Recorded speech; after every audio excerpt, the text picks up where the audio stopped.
Not satisfied with his dozens of other zombie and horror films, he was also on board to direct the first Resident Evil movie. He even helmed a commercial for Resident Evil 2, allowing us just the smallest glimpse of what a full Romero film may have looked like. Romero put every effort into making the movie a loyal recreation of the game, even going as far as hiring someone to play it on tape for him so he could study details of the levels and characters to add to the film. And despite all the time and energy he put into making a loyal movie homage, Capcom rejected his scripts. Producer Yoshika Okamoto said that Romero's script wasn't good, so he was fired. Brutal. What you may not know is that Jensen Ackles, who plays Dean Winchester in the show, was actually in the running to bring his slaying skills to the big screen in Resident Evil Afterlife, where he'd play everyone's favourite floppy-haired zombie-killing RCPD officer, Leon Kennedy. Unfortunately, Leon was benched in Afterlife and was instead replaced with boulder-punching extraordinaire Chris Redfield. Jensen Ackles was then being lined up to take on the role of Leon in Resident Evil Retribution, but couldn't commit as, according to Milla Jovovich, he was busy filming a TV show. Awkward.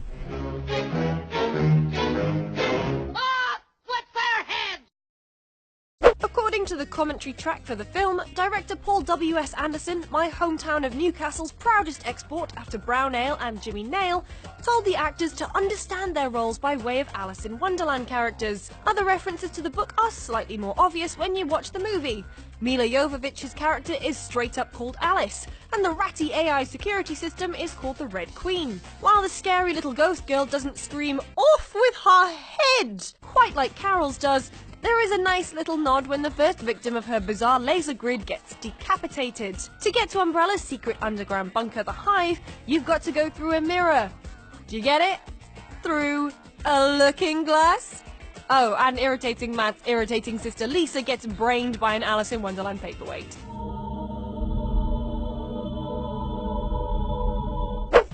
A prototype was in creation for the idea, possibly inspired by the success of Doom. However, Capcom selected Alone in the Dark to model its new gameplay style. We do, however, have some concept art for the two characters, including a cyborg named Gelza and a comic relief character based on Eddie Murphy called Dewey. While we never got to see that particular Resi prototype, a modder by the name of Rod Lima has recreated the opening of the game entirely in first person from Jill's perspective.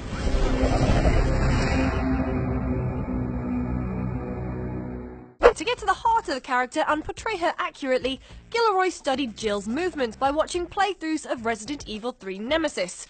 I think she means for the idle animations and not the tanky way that Jill walks around the place. After making it through the events of Resident Evil Apocalypse, Sienna was asked to return for its sequel Extinction, which she declined. Maybe because they didn't write a quote into her contract, or because she had a role in the next surefire box office hit, a franchise that some said would be bigger than Harry Potter.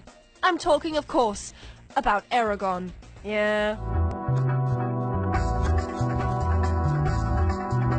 In Retribution, Ada is played by Chinese actress Li Bingbing, but the voice you hear in the movie isn't actually hers.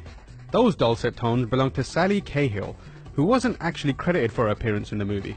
Die-hard Resident Evil fans will know that Cahill is also the voice of Ada in the video game series. Apparently, getting Ada Wong's voice right was really important in staying faithful to the franchise. The rest of it, not so much. As an added bonus, if you thought the scene in which main character Alice meets Ada for the first time seemed a bit familiar, that's because it's pretty much a recreation of when Leon runs into Ada in Resident Evil 4.